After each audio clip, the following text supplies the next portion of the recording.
नमस्कार दोस्तों, कहानी क्राइम चैनल पर आपका स्वागत है। दोस्तों, आज की हमारी जो क्राइम की कहानी है वो है ठाणे, महाराष्ट्र से। तो चलिए दोस्तों, शुरू करते हैं क्राइम की इस सच्ची कहानी को। मुंबई से सटे ठाणे स्थित चर्चित कॉलोनी डोंबिवली में ओम साई रेजिडेंसी की एक बिल्डिंग में किशोर शिंदे का परिवार 14 फरवरी की सुबह तक काफी खुशहाल जिंदगी गुजार रहा था। सुबह सुबह शिंदे अपने ऑफिस जाने की तैयारी कर रहे थे। पत्नी सुप्रिया उनके लिए नाश्ता लगा चुकी थी। नाश्ता कर निकलते समय जब सुप्रिया ने अपने पति शिंदे को लंच का टिफिन पकड़ाया, तब उनकी नजर पत्नी के उतरे हुए चेहरे पर ठहर गई। उन्होंने पूछा, क्या बात है सुप्रिया, तुम सुस्त दिखाई दे रही हो। हाँ, आज मेरी तबीयत ठीक नहीं लग रही है, सुप्रिया धीमी आवाज में बोली। घर का काम ज्यादा करने की आज जरूरत नहीं है, तुम आराम कर लो, शिंदे ने कहा। लेकिन सलोक स्कूल जा चुका है, दोपहर को उसे लाना होगा, सुप्रिया बोली। कोई बात नहीं, स्वाति को बोल देना, वो उसे अपने बच्चों के साथ ही लेती आएगी। ठीक है, वैसे 1-1.5 घंटे की नींद ले लूंगी, तब ठीक हो जाएगा, सिर दर्द ही तो है, सुप्रिया बोली। ठीक है, कुछ खाना खाकर सिर दर्द की दवाई ले लेना, मैं निकलता हूं। कहते हुए शिंदे अपना बैग और टिफिन लेकर मुंबई के लिए निकल पड़े। पहले वो लोकल ट्रेन पकड़कर चर्च गेट जाते, फिर उन्हें बस लेकर ऑफिस तक जाना होता था। परिवार में सदस्य के नाम पर सुप्रिया और उनका 10 साल का बेटा सलोक था। बेटे का स्कूल हाल में ही खुला था। उसे लाने के लिए दोपहर में सुप्रिया उसके स्कूल तक जाती थी। शाम के समय करीब 4 बजे स्वाति ने शिंदे को फोन कर पूछा कि सुप्रिया सलोक को लेने स्कूल क्यों नहीं आई। इस पर शिंदे अनमने भाव से बोले, हाँ, सुबह उसने बताया था कि उसकी तबीयत थोड़ी ठीक नहीं है, इसलिए नहीं आई होगी। सलोक घर आ गया ना? हाँ, सलोक तो मेरे साथ आ गया है, लेकिन घर पर माँ को नहीं पाकर मुझसे ही उसके बारे में पूछने आया था। मेरे घर पर ही नाश्ता किया और अभी सलोक दोस्तों के साथ ग्राउंड में खेलने गया हुआ है, स्वाति ने बताया। सुप्रिया घर पर नहीं है, वो कहाँ गई होगी? शिंदे चिंतित होकर बोले।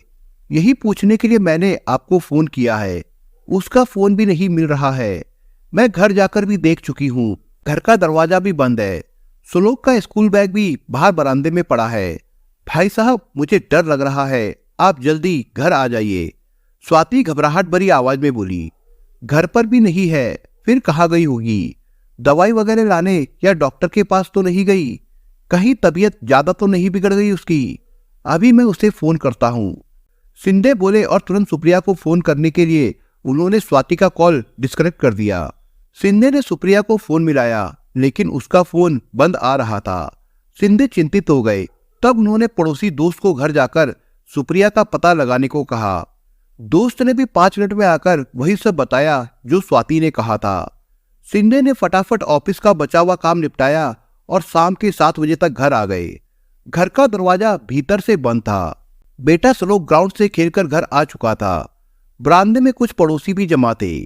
सुप्रिया बाहर जाने पर अक्सर घर की चाबी अपने पड़ोसी के पास छोड़कर जाती थी, लेकिन उस रोज सुप्रिया ने ऐसा नहीं किया था। इसे लेकर एक सवाल सभी के मन में कुलबुला रहा था कि आखिर सुप्रिया कहाँ है। खैर, शिंदे ने अपने बैग से घर के इंटरलॉक की एक्स्ट्रा चाबी से मेन दरवाजा खोला। अंदर कमरे में उनके साथ कई लोग दाखिल हुए।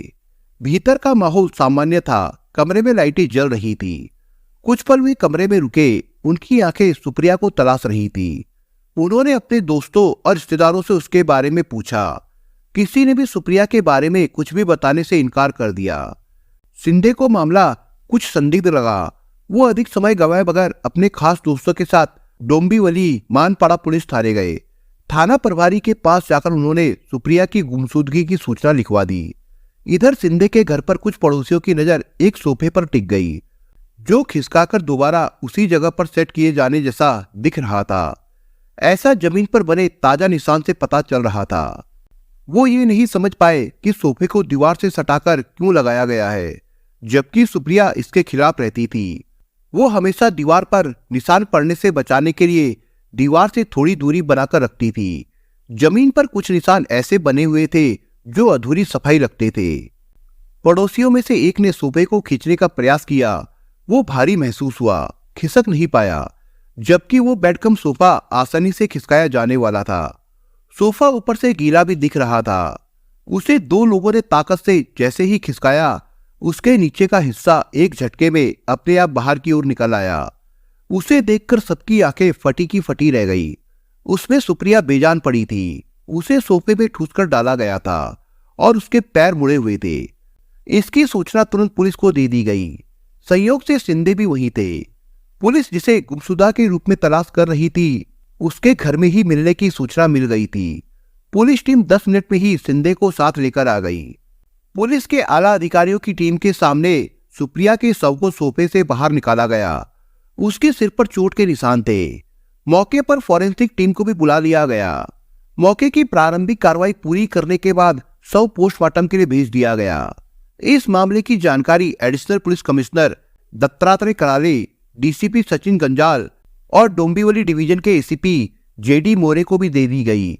शिंदे और सभी पड़ोसियों समेत पुलिस के सामने कई सवाल खड़े हो चुके थे। उनमें मुख्य थे कि सुप्रिया की हत्या किसने की, उनकी हत्या के पीछे क्या कारण हो सकता है, हत्यारा घर में घुसकर वारदात में सफल कैसे हो गया, क्या वो पहले से सुप्रिया को जानता था। सुप्रिया के शव को पोस्टमार्टम के लिए भेजने से पहले की गई शुरुआती जांच में पुलिस ने हत्या के कुछ बिंदुओं को भी नोट किया था। प्राथमिक जांच रिपोर्ट के अनुसार पुलिस के सामने अनगिनत सवाल थे। सुप्रिया के सिर पर चोट के निशान थे। वहां खून फैला नजर आया था। गर्दन नायलॉन की रस्सी और केबल से टाइट बंधी हुई थी। गर्दन पर छिलने जैसे जख्म के निशान भी थे। इसी तरह पुलिस ने कमरे की जांच में पाया कि सोफे को अपनी जगह से हटाया गया था। सिर पर लगे चोट से निकले खून के निशान को फर्श से साफ कर दिया गया था। अपराधी ने वैसा एक भी निशान नहीं छोड़ा था जिससे उसकी पहचान हो सके। घर का दरवाजा बंद होने का मतलब था कि अपराधी वारदात के बाद आराम से घर को बंद करके चला गया होगा, यानी अपराधी घर की बहुत सी जानकारियों से वाकिफ रहा होगा। पुलिस ने जांच के सिलसिले में 37 साल के किशोर शिंदे से भी पूछताछ की। उन्होंने बताया कि वे महाराष्ट्र में सतारा जिले के रहने वाले हैं। उनका पैतृक गांव सतारा जिले के कराड़ तहसील में है। उनकी उसी जिले की सुप्रिया से 12 साल पहले शादी हुई थी। वे पिछले साल ही इस रेजिडेंसी के फ्लैट में रहने आए थे। उन्होंने हाल में ही इसे खरीदा था। इससे पहले भी किशोर इसी इलाके में एक कमरे के मकान में किराए पर रहते थे। इसी के साथ किशोर ने यह भी बताया कि उनका इलाके में किसी के साथ कभी कोई मतभेद नहीं हुआ था। उनकी पत्नी पढ़ी लिखी महिला थी। उनका स्वभाव काफी मिलनसार था। पास पड़ोस के लोगों के साथ अच्छे मधुर संबंध थे। किशोर को ड्यूटी से घर लौटते हुए अक्सर देर हो जाती थी। घर का अधिकतर काम सुप्रिया ही संभालती थी। पुलिस का ध्यान अपराधी के घर में घुसने की दिशा में जांच की ओर भी गया। कॉलोनी के परिसर में बिल्डिंग के पास लगे सीसीटीवी कैमरे की फुटेज निकलवाई गई। इसी दरमियान बिल्डिंग के ही एक व्यक्ति ने पुलिस को सुप्रिया के घर के बाहर एक जोड़ी चप्पल देखने की बात भी बताई। उसका कहना था कि शिंदे परिवार के लोग अपनी चप्पल हमेशा स्टैंड पर रखते रहे हैं। स्टैंड भी बरामदे में एक कोने में था। बरामदे के बाहर चप्पल होने का मतलब किसी बाहरी व्यक्ति का घर में आना था। पुलिस के लिए यह जानकारी काफी महत्वपूर्ण थी कि शिंदे के घर के बाहर 1 से 1:30 बजे के बीच जो चप्पलें देखी गई थी उसकी पहचान की जाए। इसकी जानकारी देने वाले व्यक्ति को तरह तरह के चप्पलों की तस्वीरें दिखाई गई। उसने कुछ फोटो देखकर शिंदे के घर के बाहर पाई गई चप्पलों की पहचान कर ली। ये भी बताया कि ऐसी चप्पलें इस इलाके में एक व्यक्ति पहनता है। इसी के साथ जांच कर रही पुलिस को ध्यान आया कि थाने में किशोर शिंदे के साथ सुप्रिया की गुमशुदगी की रिपोर्ट लिखवाने आया युवक भी इसी तरह के चप्पल पहने हुए था। शिंदे से उस युवक के बारे में जानकारी ली गई। वो शिंदे की बिल्डिंग से कुछ दूरी पर रहने वाला विशाल था। उसका शिंदे के घर पहले भी 2-3 बार आना जाना हुआ था। उसे उसी वक्त पूछताछ के लिए थाने लाया गया। युवक ने अपना नाम बताने से पहले बताया कि उसी ने ही तो शिंदे की पत्नी के लापता होने की शिकायत लिखवाने के लिए कहा था।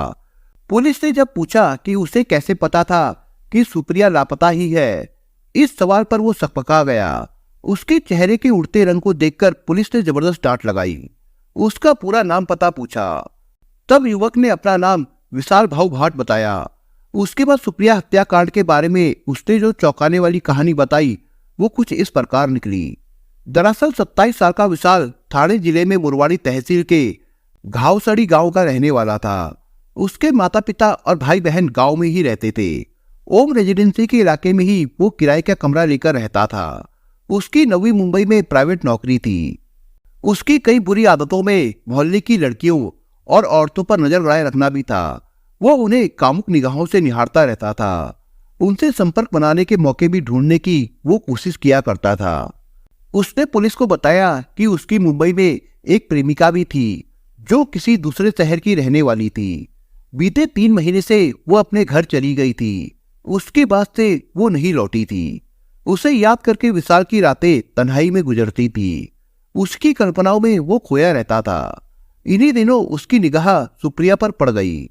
वो कई दिनों से उसकी दैनिक गतिविधियों पर नजर गड़ाए हुए था। विशाल सुप्रिया से अकेले में मिलने को व्याकुल हो गया था। एक दिन विशाल को तब मौका मिल गया जब वो एक मैगजीन की दुकान पर पुरानी सरिता और गृह शोभा पत्रिकाओं की मांग कर रही थी। दुकानदार के पास उस समय वे पत्रिकाएं नहीं थी। संयोग से विशाल भी वही था। विशाल ने झट से कहा कि वो एक पुरानी मैगजीन की दुकान के बारे में जानता है। नवी मुंबई में जहां वो काम करता है वो उसी के पास है। सुप्रिया ने उसकी बात पर विश्वास करके सरिता और गृह शोभा के उन अंकों की लिस्ट उसे दे दी जिनकी उसे जरूरत थी और कहा कि इनमें से जो भी मिल जाए वो ले आए। ये बात घटना के ठीक 2 दिन पहले की है। विशाल 14 फरवरी 2022 की दोपहर को किताबों का एक पैकेट लेकर सुप्रिया के घर आ गया। कॉलबेल की 3-4 आवाज सुनकर सुप्रिया ने दरवाजा खोला। वो असहाय हुई थी। अपना दुपट्टा संभालते हुए उसने पूछा, आप? बरामदे से बाहर विशाल खड़ा था। सुप्रिया 4 कदम चलती हुई उसके पास आ गई। ये लीजिए मैडम, आपकी मैगजीन सारी की सारी मिल गई जिनकी आपको जरूरत थी। विशाल ने हाथ में पकड़ा पैकेट सुप्रिया की ओर बढ़ा दिया। थैंक यू, आप मेरी वजह से कितने परेशान हुए। विशाल के हाथ से पैकेट लेते हुए सुप्रिया ने कहा। पैकेट लेकर अंदर जाने के लिए मुड़ते हुए विशाल से उसने कहा, आइए ना, इसका पैसा भी तो देना होगा। विशाल बरामदे की सीढ़ियां चढ़कर अपनी चप्पलें उतारकर सुप्रिया के पीछे हो लिया। कुछ सेकंडों में सुप्रिया और विशाल हॉल में थे। उनके हॉल के गेट में ऑटोमेटिक लॉक लगा हुआ था। सुप्रिया ने विशाल को सोफे पर बैठने को कहा और उसके लिए पानी लाने चली गई। तुरंत ही पानी का गिलास भी वो ले आई। विशाल धीरे धीरे पानी पीने लगा और सुप्रिया मैगजीन का पैकेट खोलने लगी। पैकेट के खुलते ही सुप्रिया चौंक पड़ी। उसके हाथ से कुछ पत्रिकाएं नीचे जमीन पर गिर गई।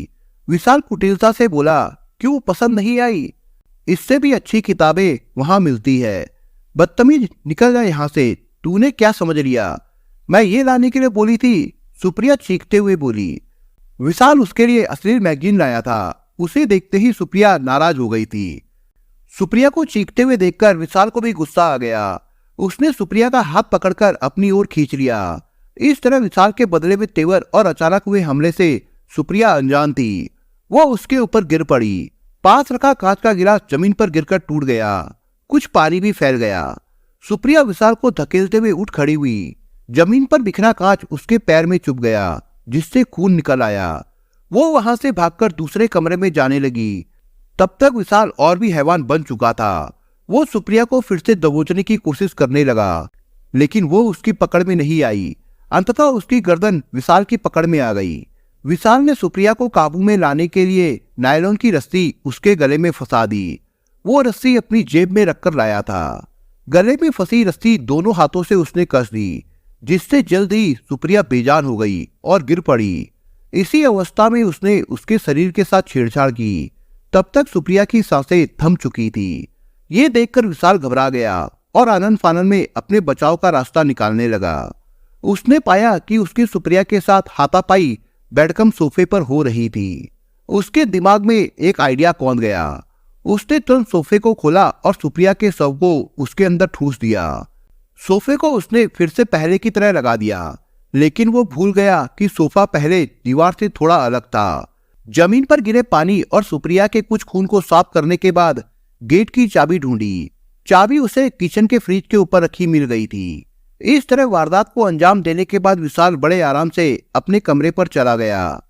खुद को बचाने के लिए डोंबिवली थाने भी गया और किशोर शिंदे का हितैषी होने का ढोंग किया लेकिन उसकी ही चप्पलों ने उसके अपराध की चुगली कर दी। आरोपी विशाल भाऊ भाट से विस्तार से पूछताछ करने के बाद पुलिस ने उसे गिरफ्तार करके कोर्ट में पेश किया जहां से उसे जेल भेज दिया गया था। दोस्तों, इस कहानी के बारे में आपके विचार क्या है हमें कमेंट बॉक्स में जरूर बताएं और दोस्तों, अगर आपको हमारा काम पसंद आया हो तो वीडियो को लाइक शेयर जरूर करिए। और अगर आपने अभी तक चैनल को सब्सक्राइब नहीं किया हो तो जाने से पहले चैनल को सब्सक्राइब जरूर करिए दोस्तों। धन्यवाद।